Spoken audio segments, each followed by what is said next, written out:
పురుషోత్తం రెడ్డి గారు ఇంట్రెస్టింగ్ వ్యాఖ్య కదా. సునీల్ కుమార్ గారు ఏమంటున్నారంటే జస్ట్ పడిపోతేనే 2 చోట్ల ఎముకలు ఇరిగాయి, నిజంగా ఎవరైనా కొట్టి ఉంటే ఎన్ని ఫ్రాక్చర్లు అయి ఉండాలి, అది కూడా ఆయన వర్ణించినంత దారుణంగా కొడితే అబద్ధాలు బయటపడుతున్నాయి, నిజం తాగదు అంటూ పివి సునీల్ కుమార్ గారు అంటున్నారు. మీరేమంటారు?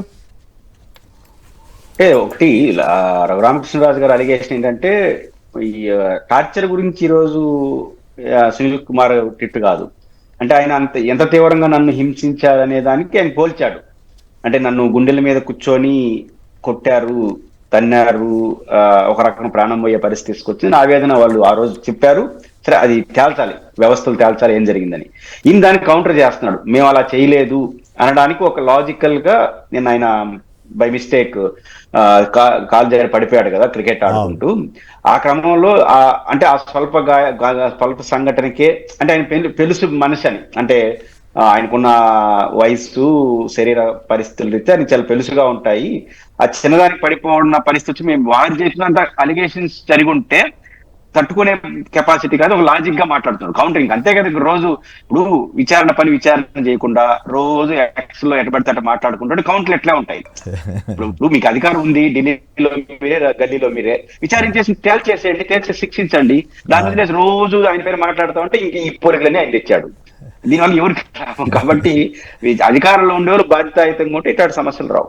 రైట్. ఎవరో పూనం కౌర్ గారంట, కాపు కమ్యూనిటీ వారసత్వం క్రైస్తవంగా మారిపోయింది, వాళ్ళ పిల్లలకు 3 నెలల వయసులోనే బాప్టిజం అంటూ వ్యాఖ్యానించింది. కొంతమంది హిందూ మతాన్ని కేవలం దుస్తుల్లో మాత్రమే అనుసరిస్తారు, ఆ లబ్ధిదారులు తమ పిల్లలకు 3 నెలల వయసు ఉన్నప్పుడే క్యాథలిక్ చర్చిలో బాప్టిజం ఇప్పించారు. మరి ఇప్పుడు మన వారసత్వం ఎటువైపు?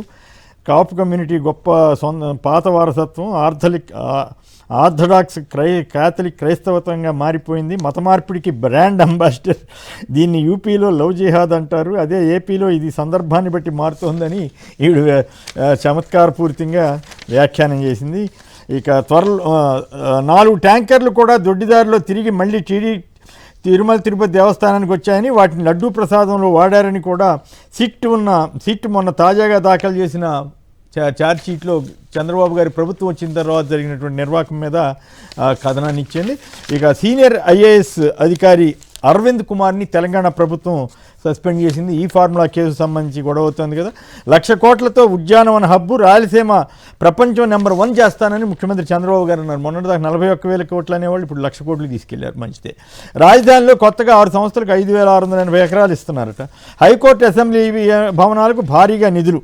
హైకోర్టు భవనానికి మొదట 566 కోట్లు అనుకున్నారు, ఇప్పుడు మళ్ళీ కొత్తగా 556 కోట్లు ఇచ్చారంట. దీంతో 1,481 కోట్లు అవుతుందట. అసెంబ్లీ భవనానికి మళ్ళీ 1,149 కోట్లు ఖర్చు పెట్టబోతున్నారట మొత్తం మీద. సో అనకాపల్లి కలెక్టర్పై సిబిఐ దర్యాప్తు జరపాలి, 100 కోట్ల దేవుడి భూమిని ప్రైవేటు వ్యక్తులకు అప్పగిస్తున్నారంటూ గుడివాడ అమర్నాథ్, కరణం ధర్మశ్రీ మాజీ ఎమ్మెల్యేలు డిమాండ్ చేస్తున్నారు. నేను ఆరోగ్యంగానే ఉన్నా, ఎవరు ఆందోళన చెందవద్దు అంటూ బొత్స సత్యనారాయణ గారు శాసనమండలి విపక్ష నేత ప్రకటించారు. లోద్రాకు మరో 33 లక్షలు, ఇప్పటివరకు 10.87 కోట్లు చెల్లించిన ప్రభుత్వం. కామంతో కాటేసిన జనసేన కార్యకర్త, గర్భం దాల్చిన విద్యార్థిని. మరి పవన్ కళ్యాణ్ గారు వీళ్ళందరినీ ఏం చేస్తారో తెలియదు. శ్రీధర్ మోసాలపై సాక్ష్యాలతో సహా నిరూపించా, 4 రోజులవుతోంది, ఏం చేశారు సార్ అని పవన్ కళ్యాణ్ గారిని ప్రశ్నించారు. దురదృష్టవశాత్తు ఏపీలో కూడా పరువు హత్యలు జరుగుతున్నాయి. వేములపల్లిలో పరువు హత్య, ప్రేమ పెళ్లి చేసుకున్న రోజే ఘాతుకం. చాలా దురదృష్టకరమైనటువంటి పరిస్థితి.